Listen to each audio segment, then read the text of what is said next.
Hello students, I welcome you all to my channel. I hope आप सब खैरियत से हैं, अपना बहुत ध्यान रख रहे हैं।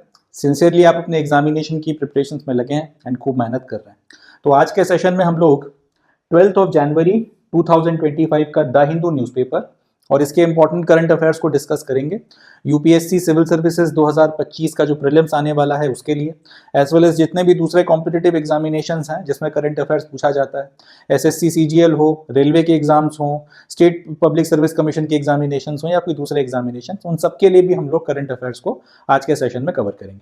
चलें, so now without any further ado शुरू करते हैं 12 जनवरी 2025 का द हिंदू और इसके इंपॉर्टेंट करंट अफेयर्स। पहला समाचार ये रहा, देखते हैं सर। चलें पहली न्यूज डिस्कस करते हैं। तो पहला समाचार ये है, HAL यानी कि Hindustan aeronautical limited has advised civilian operators to ground the indigenous Dhruv Advanced Helicopter Mark III until the cause of crash in Porbandar is identified. Armed forces have already grounded its fleet of 330 ALH after the crash. मतलब ये कि जो Hindustan aeronautical limited है, जिसको हम लोग HAL के नाम से भी जानते हैं, इन्होंने अपने जितने भी सिविलियन ऑपरेटर्स हैं, यानी कि वो सारे सिविलियन लोग जो इनका हेलीकॉप्टर ध्रुव, उसका भी एक वेरिएंट आता है मार्क 3, उसको ऑपरेट करते हैं, तो इन सारे लोगों को इन्होंने सलाह दी है कि जब तक पोरबंदर में अभी रिसेंटली एक इसी तरीके का Dhruv advanced light helicopter mark 3 crash हुआ है, अब जब तक उसके कारण पता नहीं चल जाते हैं कि वो क्यों क्रैश हुआ था, क्या उसके रीजंस थे, टेक्निकल रीजंस के चलते क्रैश हुआ था, ह्यूमन एरर के चलते क्रैश हुआ था, जब तक ये चीज क्लियर नहीं हो जाती है, इंक्वायरी पूरी नहीं हो जाती है, तब तक जितने भी ये ध्रुव मार्क 3 हेलीकॉप्टर्स हैं, जो भी आपके सिविलियन ऑपरेटर्स इनको ऑपरेट कर रहे हैं, वो तब तक के लिए इनको ऑपरेट ना करें, इनको फ्लाई ना करें। ये तो खैर HAL वालों ने सिविलियन ऑपरेटर्स को सलाह दी है। इसके पहले ही आर्म फोर्सेस की अगर बात की जाए तो आर्म फोर्सेस में आर्मी, नेवी, एयरफोर्स में कुल मिलाकर ऐसे 330 एडवांस लाइट हेलीकॉप्टर्स इस्तेमाल होते हैं। तो आर्म फोर्सेस ने भी इस इंसिडेंट के बाद में, पोरबंदर में जो एक्सीडेंट हुआ है, इसके बाद में अपनी जो सारी 330 हेलीकॉप्टर्स की फ्लीट है इसको ग्राउंड कर दिया।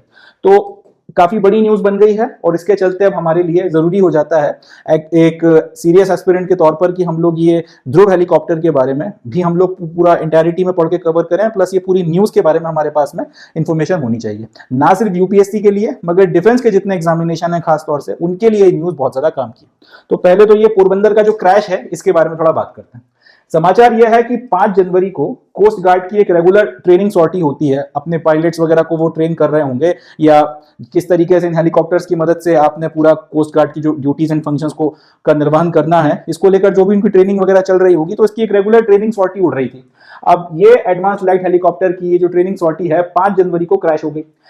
इस तरीके का ये 2 साल में अगर बात की जाए तो इस तरीके का ये तीसरा क्रैश है। ये कोस्ट गार्ड की अगर बात की जाए तो कोस्ट गार्ड जितने अपने ये ALH ध्रुव उड़ाती है उसमें 2 साल में ये तीसरा क्रैश है। अब ये कोई बहुत कॉमन बात नहीं है, इस तरीके से हेलीकॉप्टर का 2 साल में तीसरा क्रैश होना एक इंडिकेशन है कि कहीं ना कुछ गड़बड़ है।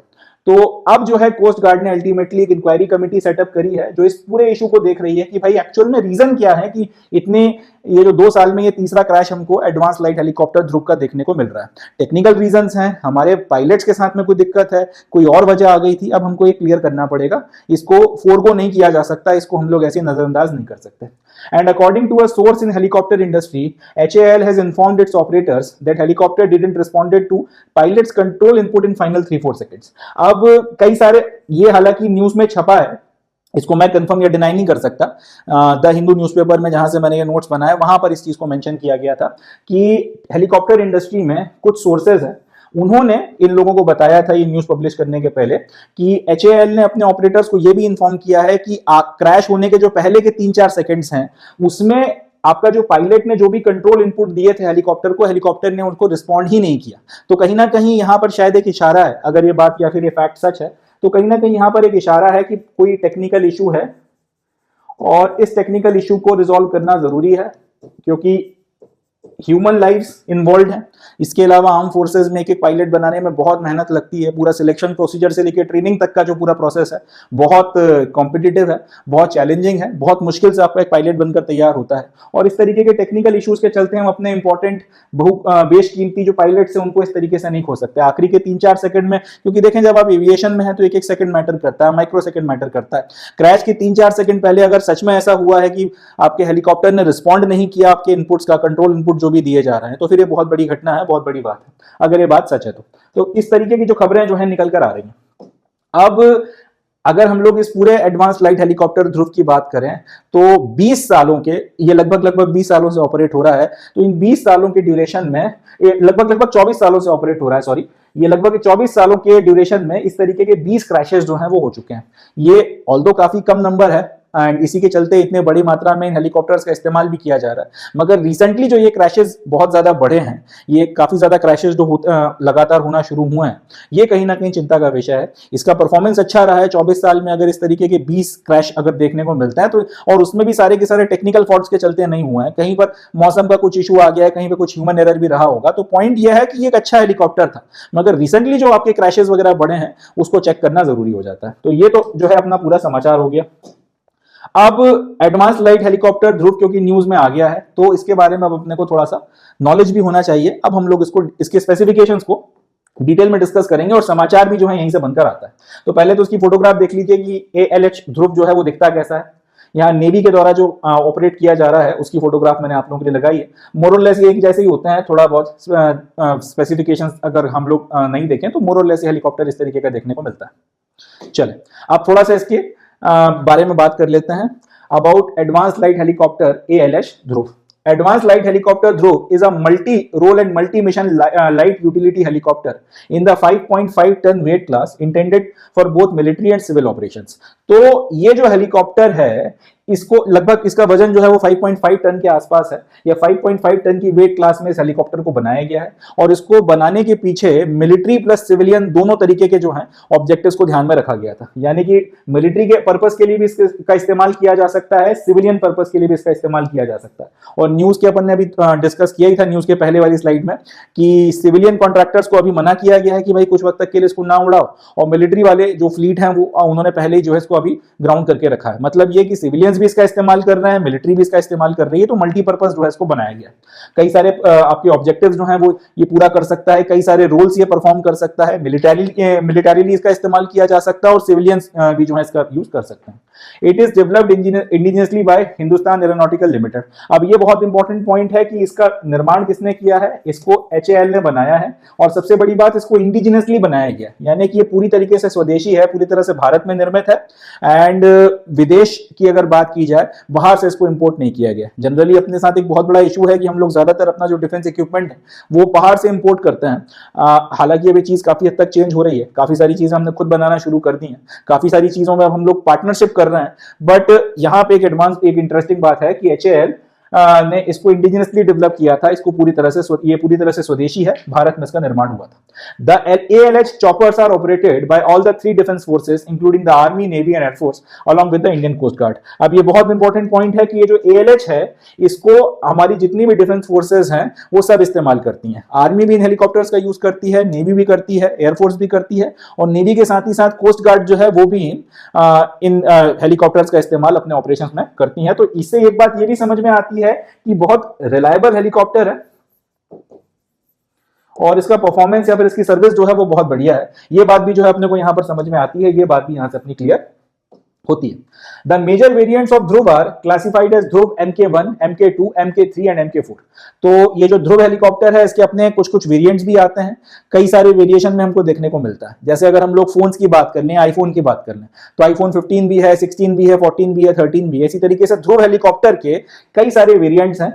MK1 एक वेरिएंट है, MK2, MK3, MK4, इस तरीके से कई सारे इसके वेरिएंट्स हैं। और ऐसा भी नहीं है कि इंडिया में बना है तो सिर्फ इंडिया में ही इस्तेमाल हो रहा है, इसको हम लोगों ने बाहर एक्सपोर्ट भी किया है। Civilian as well as military purpose के लिए हम लोगों ने इसको बाहर एक्सपोर्ट भी किया है, इसको बेचा भी है। खासतौर पर बोलीविया, म्यांमार, इजराइल, मालदीव्स और नेपाल जैसे देश जो हैं इन्होंने इस हेलीकॉप्टर की परचेज भी करी है, अपने अलग अलग जो भी उनके रीजंस हैं उसको ध्यान में रखते हुए। सिविलियन पर्पस के लिए भी बिका है, आपका मिलिट्री पर्पस के लिए भी बिका है। The MK4 version of HAL Dhruv helicopter is the arm variant for attack, close air support and high altitude operations. अब ये जो हम लोगों ने ऊपर देखे हैं कि ये जो ध्रुव हेलीकॉप्टर है इसके इस तरीके के 4 वेरिएंट्स हमको देखने को मिलते हैं, MK1, MK2, MK3 and MK4। इसमें ये जो MK4 वेरिएंट है ये आर्म्ड वेरिएंट है, यानी कि मिलिट्री के पर्पस से अगर आप बात करो और आप इसको अटैक हेलीकॉप्टर के तौर पर इस्तेमाल करना चाहते हो, इस हेलीकॉप्टर की मदद से अगर कहीं पर आप मिलिट्री ऑपरेशन परफॉर्म करना चाहते हो, अटैक वगैरह करने के लिए, तो उसके लिए MK4 वेरिएंट का इस्तेमाल किया जाता है। इसकी मदद से अटैक भी किया जा सकता है कहीं पे, कहीं अगर कोई डॉग फाइट चल रही है, कहीं पर अगर कोई मिलिट्री ऑपरेशन चल रहा है, उनको अगर क्लोज एयर सपोर्ट देना है, यानी कि हवा में बहुत ज्यादा ऊपर नहीं नहीं रहना, एक सर्टेन ठीक ठाक लो एल्टीट्यूड पर अगर आपको ऑपरेट करना है, चॉपर ऑपरेट करना है, तो उसके लिए भी इसका इस्तेमाल किया जाता है। और अगर बहुत हाई एल्टीट्यूड पे, जैसे सियाचिन हो गया, सियाचिन हो गया, सियाचिन बेस कैंप हो गया, या इस तरीके के और जो दूसरे आपके माउंटेनियस रीजन्स हैं, वहां पर अगर आपको कुछ पहुंचाना है, कोई रसद पहुंचानी है, कोई सामान पहुंचाना है, हाई एल्टीट्यूड रीजन में अगर आपको ऑपरेशंस वगैरह करना है, तो उसके लिए भी HAL ध्रुव उसका MK4 वर्जन जो है खासतौर पर इस्तेमाल किया जाता है। अब इसके फीचर्स वगैरह क्या क्या हैं? It is also called ALH Rudra and can carry a 20 mm turret gun, 70 mm rocket and air-to-air missiles। तो इस हेलीकॉप्टर को एक और नाम से जाना जाता है, वो है ALH रुद्रा। ALH तो शॉर्ट फॉर्म हो गया एडवांस लाइट हेलीकॉप्टर का, तो एडवांस लाइट हेलीकॉप्टर रुद्र के नाम से भी इसको जाना जाता है। खास बात यह है कि ये 20 mm की जो टरेट गन होती है, टरेट गन मतलब वो जो लगातार घूमती रहती है और उससे फायर आप ओपन कर सकते हो हेलीकॉप्टर में, आपने कई बार मूवीज में देखा भी होगा। तो लगभग 20 mm की टरेट गन काफी हैवी होती है, वो आप इस पे कैरी कर सकते हो। 70 mm के रॉकेट आप जो है इसके ऊपर कैरी कर सकते हो, और हवा से हवा में मार करने वाली मिसाइल्स को भी इसके ऊपर माउंट किया जा सकता है। ये हेलीकॉप्टर इसलिए जो है खास बन जाता है कि एयर टू एयर अगर कहीं पे डॉग फाइट वगैरह हो रही है, कोई दुश्मन हेलीकॉप्टर आ गया या कोई और उनका ड्रोन आ गया, तो उसको मार सकने की क्षमता इसके पास है, क्योंकि ये एयर टू एयर मिसाइल्स अपने साथ में लेकर चलता है। साथ ही साथ it has a twin engine configuration allowing continued flight virtually throughout the flight envelope। अब ये एक बहुत इंटरेस्टिंग पॉइंट है कि इसमें दो इंजन लगे हुए हैं। इसका फायदा ये होता है कि अगर आपको एक लंबी दूरी कवर करनी है, तो एक इंजन की मदद से आप जो है टेक ऑफ कर सकते हैं, और फिर उसकी मदद से एक सर्टेन डिस्टेंस तक आप ट्रैवल करिए। उसके बाद में जब उस इंजन को आप थोड़ा आराम देने की, रेस्ट देने की जरूरत है, तब आप दूसरा इंजन ऑन कर सकते हैं। तो एक लंबा ड्यूरेशन जो है आप इन दोनों इंजन की मदद से कवर कर सकते हैं। प्लस ये कि अगर फ्लाइट में कभी कोई एक इंजन किसी वजह से क्षतिग्रस्त हो जाए, काम करना बंद कर दे, तो भी जो है सेकंड इंजन की मदद से आप अपना पूरा फ्लाइट सॉर्टी या तो पूरी कर सकते हैं, और अगर नहीं ऐसी परिस्थिति है कि पूरी कर सकें, तो कम से कम आप उसे सेफली जो है लैंड करवा सकते हैं। क्रैश लैंडिंग कराने की जरूरत नहीं पड़ेगी इससे, या फिर उसको अबैंडन करके आपको पैराशूट लेके उससे कूदने की जरूरत नहीं पड़ेगी, और हेलीकॉप्टर बचा लिया जाएगा, उसको नुकसान होने से जो है हम लोग बच जाएंगे। ये भी एक चीज है।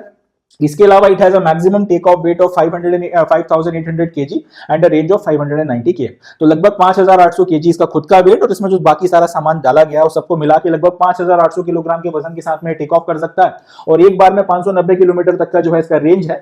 फ्यूलिंग वगैरह में एक बार में इतना लंबा डिस्टेंस जो है ट्रैवल अपना कर सकता है। तो ये सारी जो है कुछ इसकी खासियत है। इसके अलावा MK4 वर्जन की अगर बात की जाए, जो स्पेसिफिकली मिलिट्री के पर्पज से बनाया गया है, उसका जो रोटर है वो बहुत ज्यादा रिजिड है। रिजिड रोटर का मतलब ये होता है कि टेम्परेचर वेरिएशन के चलते या एल्टीट्यूड के चलते उसमें जो है कोई फर्क नहीं आने वाला, उसका shape and size exactly as it is रहेगा।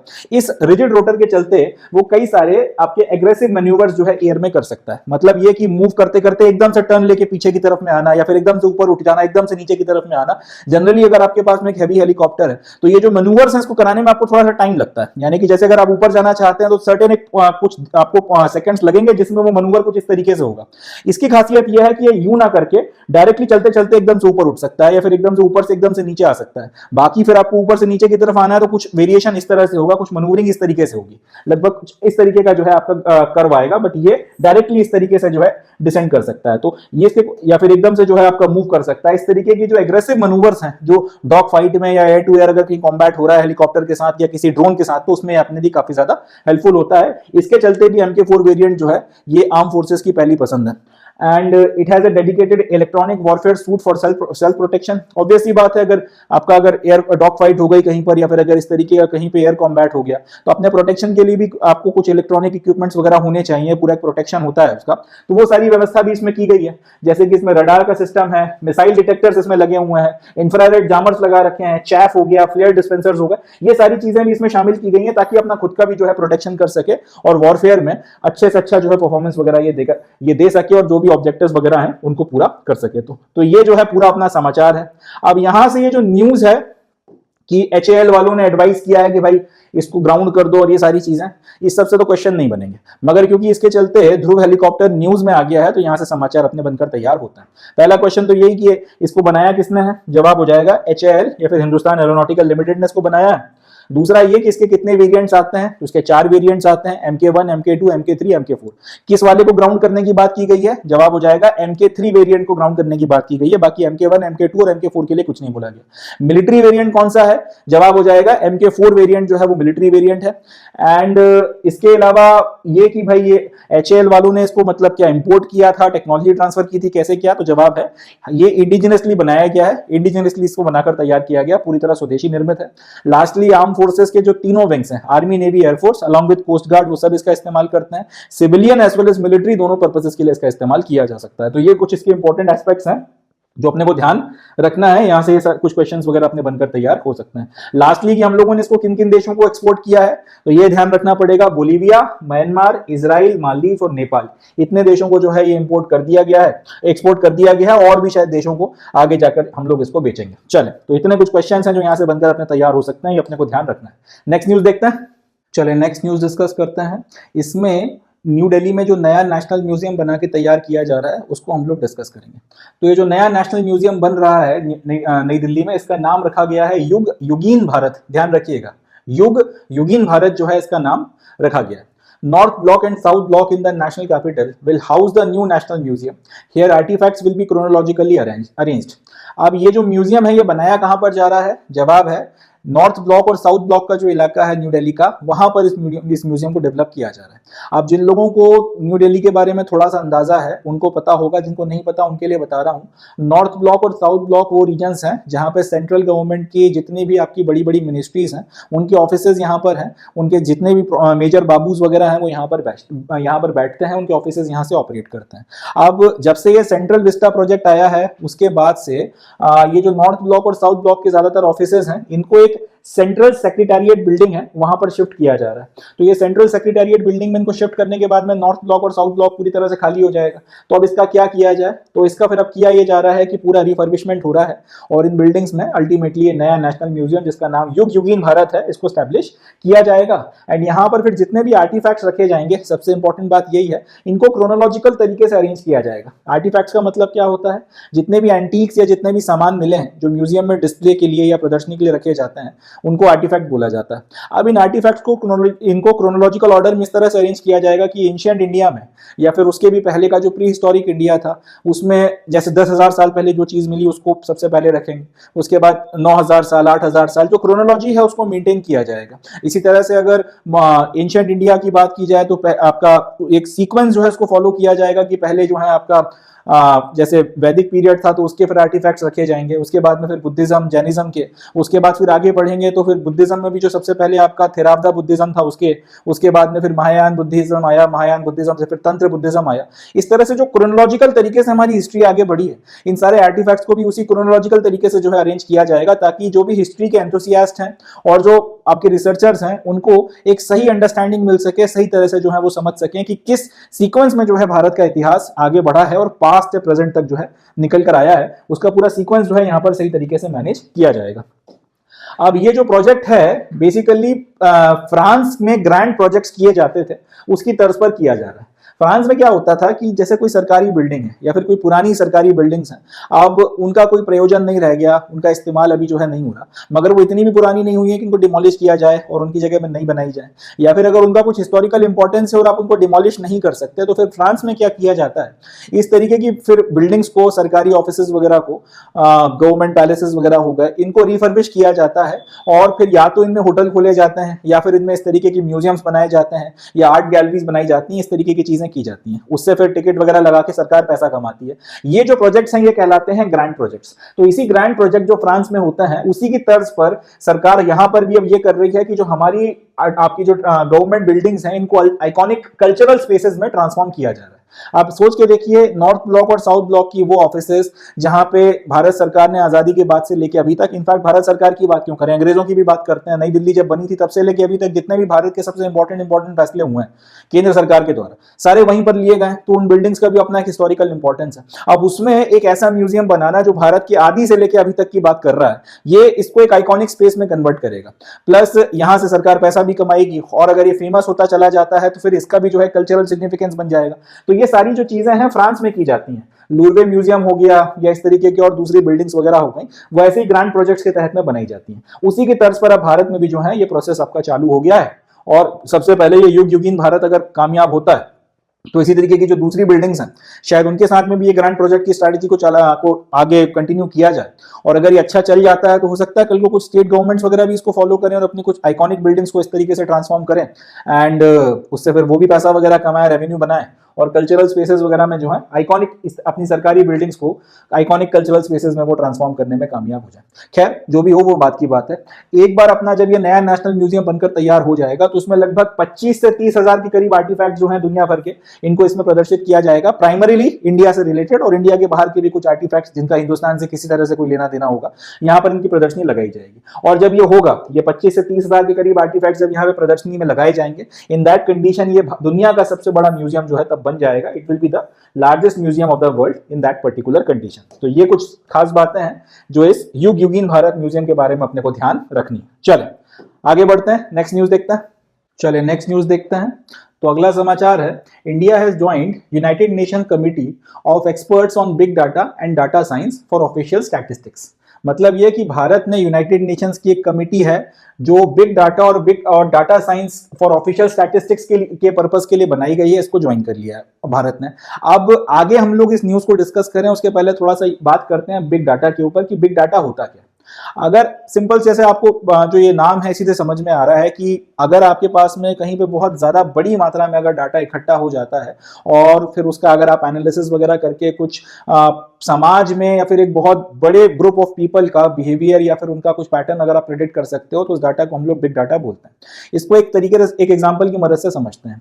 भारत में आज की अगर बात की जाए तो दिन भर में करोड़ों की मात्रा में डिजिटल ट्रांजैक्शंस होते हैं और अगर एक फाइनेंशियल ईयर की बात की जाए तो फिर ये नंबर जो है बिलियंस में चला जाता है। अब बिलियंस ऑफ जो डिजिटल ट्रांजैक्शंस हो रहे हैं यूपीआई की मदद से, अगर हम इसमें ये देखें, एक हम लोग एक ग्रुप पकड़ लेते हैं कि ऐसे लोग जिनकी साल की जो एनुअल इनकम है वो 10 लाख रुपए के आसपास है। 10 लाख रुपए से ज्यादा नहीं है, 10 लाख से कम कुछ भी हो, 5 लाख हो, 4 लाख हो, 9 लाख हो, डजंट मैटर। अब 10 लाख से या 10 लाख या 10 लाख से कम इनकम वाले जो लोग हैं जो यूपीआई ट्रांजैक्शंस करते हैं, अब अगर हम उनका डाटा निकाल लें तो वो भी अच्छे खासे बड़े नंबर में निकल कर आ जाएगा। वो हो गया आपका बिग डाटा। अब अगर हम लोग उनका एनालिसिस करना शुरू करें कि प्राइमरीली ये लोग किस तरीके की जो चीजें हैं उस पर सबसे ज्यादा जो है खर्च करने में यूपीआई का इस्तेमाल करते हैं, कौन से ऐसे ट्रांजैक्शंस हैं या कौन से पर्पस ऐसे हैं जिसके लिए ट्रांजैक्शन सबसे कम मात्रा में किए जाते हैं, कौन से ट्रांजैक्शंस कभी होते हैं कभी नहीं होते हैं, इस तरीके से अगर हम लोग अलग अलग कैटेगरीज बनाकर इन ट्रांजैक्शंस के ये किए गए इनके नेचर को अगर हम लोग एनालाइज करना शुरू करें तो हमको काफी कुछ पता चल जाएगा कि ये पर्टिकुलर जो इनकम ग्रुप वाला ये जो इनकम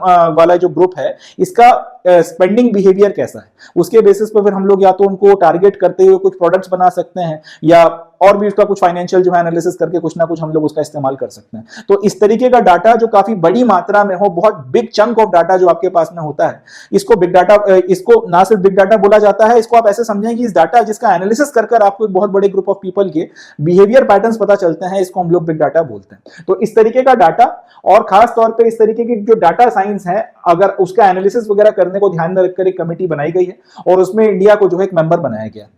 अब ये जो कमिटी है इसका ऑब्जेक्टिव है to investigate the challenges of big data and potential for monitoring and reporting of sustainable development goals. तो सबसे पहला तो ये कि जो बिग डाटा है इसको इसके रिस्पेक्ट में जो आपके चैलेंजेस हैं इनको आपको इन्वेस्टिगेट करना है। जाहिर सी बात है अगर इतनी बड़ी मात्रा में डाटा है और उसका एनालिसिस कर आपको इस तरीके के बिहेवियर पैटर्न्स अगर पता चल सकते हैं या फिर आप प्रिडिक्ट कर सकते हो तो अब आप इसको घुमाकर देखिए कि कहीं पर कोई बहुत बड़ा कोई डेमोक्रेटिक इलेक्शन होने वाला है। अब आपके पास में ये जो वोटर्स हैं उनके बिहेवियर पैटर्न्स आपको अगर पता चल गए या फिर आपके पास में उसका पूरा डाटा अगर आ गया है और आपने उसका एनालिसिस करना शुरू किया और उसके बेसिस पर आप जो है प्रिडिक्ट कर सकते हो कि यार हाई प्रोबेबिलिटी कौन सी पार्टी के जीतने की है, कौन सी पार्टी के हारने की। अब डिपेंडिंग अपॉन कि जिसके हारने की प्रोबेबिलिटी ज्यादा है और उसको अगर आपने ये इंफॉर्मेशन शेयर कर ली और उन्होंने फिर बहुत डेस्परेट अटेम्प्ट किए तो पता हो सकता है कि शायद वो एक डिफरेंस क्रिएट कर दें जो आपका पहले से जो एक आपका एक एक्सपेक्टेशन थी इलेक्शन रिजल्ट में उसमें, या फिर अगर जो पार्टी जीत रही है उसको पता चले कि भाई इस तरीके से जो है आपका वोट शेयर इतना रहने वाला है और उनको लगे कि यार हम लोग और थोड़ा एफर्ट माने तो शायद और ज्यादा सीटें आ सकती हैं और ज्यादा जो है हमारी सरकार मजबूत हो सकती है तो और ज्यादा एफर्ट्स वगैरह दें। तो इस तरीके से कहीं ना कहीं इलेक्शन जो है मैनिपुलेट किया जा सकता है। इलेक्शन वगैरह जो है बिहेवियर पैटर्न जो अगर आपको पता चल जाए वोटर का उसकी मदद से तो आप उसके साथ में कहीं ना कहीं जो है टिंगल कर सकते हो। तो पॉइंट यह है इस तरीके के बिग डाटा के जो जितने भी आपके चैलेंजेस हैं, कहीं पर अगर आपके पास में लेट्स से इंटरनेट जो है उसमें लोग क्या देख रहे हैं क्या नहीं देख रहे हैं सर्टेन एज ग्रुप में एक देश में या फिर एक पर्टिकुलर कॉन्टिनेंट में, आपके पास में उसका डाटा हाथ में लग गया, आपने उसका जो है एनालिसिस वगैरह कर कई सारी चीजें जो है पकड़ ली या फिर ये जो पर्सनल इंफॉर्मेशन है आपने इसका इस्तेमाल किसी तरीके से स्कैमिंग वगैरह के लिए कर दिया। तो अगर आपके पास में इतनी बड़ी मात्रा में डाटा है तो जाहिर सी बात है उसके साथ में फिर काफी बड़े बड़े चैलेंजेस भी निकल कर आते हैं। तो एक तो ये जो चैलेंजेस हैं बिग डाटा के क्या क्या हो सकते हैं और फिर कैसे इनको काउंटर किया जाए, and potential for monitoring and reporting on sustainable development goals. And खास तौर पर इतना जो बड़ा डाटा है सस्टेनेबल डेवलपमेंट गोल्स के पॉइंट ऑफ व्यू से जो इस तरीके का बिग डाटा निकल कर आता है, उसकी कैसे मॉनिटरिंग की जाए, कैसे उसकी रिपोर्टिंग की जाए और कैसे उसका सही इस्तेमाल किया जाए, ये कुछ ऑब्जेक्टिव्स हैं जो इस पर्टिकुलर कमेटी के द्वारा अचीव किए जाना है या इन ऑब्जेक्टिव्स को ध्यान में रखकर इस कमेटी को बनाया गया और इंडिया ने एज अ मेंबर इसको ज्वाइन किया। India will contribute to shaping global standard practices in harnessing big data and data science for official statistical purpose। तो अभी एक प्रॉब्लम यह है कि अगर आपके पास में किसी भी क्षेत्र से रिलेटेड बिग डाटा अगर आता है तो उसको किस तरह से हैंडल करना है, उसके कोई स्टैंडर्ड प्रोटोकॉल्स आपके पास में नहीं है। जैसे किस तरीके से जो है आपका इस पर्टिकुलर उस डाटा अगर आपके पास में आया तो उस डाटा का एनालिसिस कर कर उससे क्या करना लीगल होगा, क्या करना इलीगल की कैटेगरी में आ जाएगा, किस तरीके के एनालिसिस वगैरह जो है उसके बाद में उसके रिजल्ट्स पब्लिश करने से पहले आपको यूजर का कंसेंट लेना जरूरी है, लेना जरूरी नहीं है। इस तरीके के आपके पास में हाल फिलहाल जो है कोई स्टैंडर्ड प्रोटोकॉल्स नहीं है। तो बिग डाटा कैसे हैंडल किया जाए, कैसे मैनेज किया जाए, उसकी स्टैंडर्ड प्रैक्टिसेस डेवलप करने में इंडिया जो है कॉन्ट्रीब्यूट करेगा एंड इस डाटा का इस्तेमाल कर फिर ऑफिशियल स्टैटिस्टिकल पर्पसेस वगैरह में किन किन में इस्तेमाल किया जा सकता है, कैसे किया जा सकता है, डाटा साइंस कैसे आपके लिए हेल्पफुल हो सकता है, इसमें भी हम लोग कंट्रीब्यूट करेंगे। This partnership is also an opportunity for India to align its advancement in big data and data science. अब जाहिर सी बात है भारत को इसमें शामिल किया गया है तो इसका मतलब यह है कि इंडिया वालों को कुछ ना कुछ तो पता होगा बिग डाटा के बारे में। तो पॉइंट यह है क्योंकि हमारी पॉपुलेशन इतनी बड़ी है, हमारे पास छोटी से छोटी भी अगर हम लोग कोई नेशनल लेवल पर प्रोग्राम करवाएं तो उसका जो डाटा इकट्ठा होता है या जो डाटा हमारे पास रहता है जिसकी मदद से फिर पॉलिसीज वगैरह को इंप्लीमेंट कराया जाता है वो अपने आप में बिग डाटा है। अब इतने बड़ी मात्रा में हम लोग इतने ह्यूज चंक ऑफ डाटा को क्योंकि हम लोग एनालाइज कर रहे हैं तो हमारे पास में एक सर्टेन एक्सपर्टीज है। जैसे जैसे आईटी का रिवॉल्यूशन हुआ है तो कंप्यूटर्स और इंटरनेट की मदद से और बाकी एल्गोरिथम्स वगैरह की मदद से इस डाटा का इस्तेमाल कर इसका एनालिसिस कर हम लोगों ने काफी काम किया है बिग डाटा की फील्ड में और डाटा साइंस की फील्ड में। तो हमने ठीक ठाक जो है एडवांसमेंट कर रखे हैं। अब यूनाइटेड नेशंस की कमेटी में हमको इसमें शामिल किया गया है तो हमारे जो एडवांसमेंट है ना सिर्फ हम दुनिया के साथ में शेयर कर सकते हैं बट हम लोग अपने एडवांसमेंट बेच सकते हैं कि भैया अगर बिग डाटा से रिलेटेड कोई काम करवाना है तो हिंदुस्तान इज द प्लेस, आप यहां पर आइए। प्लस दुनिया भर में जो दूसरे लोगों को भी इसमें शामिल किया गया उनसे भी हम लोग कुछ ना कुछ सीख सकते हैं तो हमारे खुद के एडवांसमेंट्स को और ज्यादा इंप्रूव करने में हमें मदद मिल सकती है। तो दोनों तरफ से हमारा फायदा है, हम दुनिया में भी कुछ कंट्रीब्यूट करेंगे और दुनिया से भी हम लोग कुछ सीखेंगे और कहीं ना कहीं हमारी एक इमेज जो है बिग डाटा के या और डाटा और उस डाटा के एनालिसिस और उसके यूज के एक बड़े प्लेयर के तौर पर दुनिया में जाएगी तो उससे कहीं ना कहीं बिजनेस भी जो है हमारे पास में आएगा इस पर्टिकुलर फील्ड में। तो ये कुछ ऑब्जेक्टिव्स हैं जो यहाँ से पूरे होंगे। That's it from this news. आगे बढ़ते हैं। So with this we come to end of today's session. आज के सेशन में बस इतना ही। अब मैं मिलता हूं आपसे नेक्स्ट सेशन में जिसमें हम लोग 13 जनवरी 2025 का द हिंदू और उसके इंपॉर्टेंट करंट अफेयर्स को डिस्कस करेंगे। तब तक के लिए अपना बहुत ध्यान रखें, खुश रहें और मेहनत करते रहें। Thank you. जय हिंद।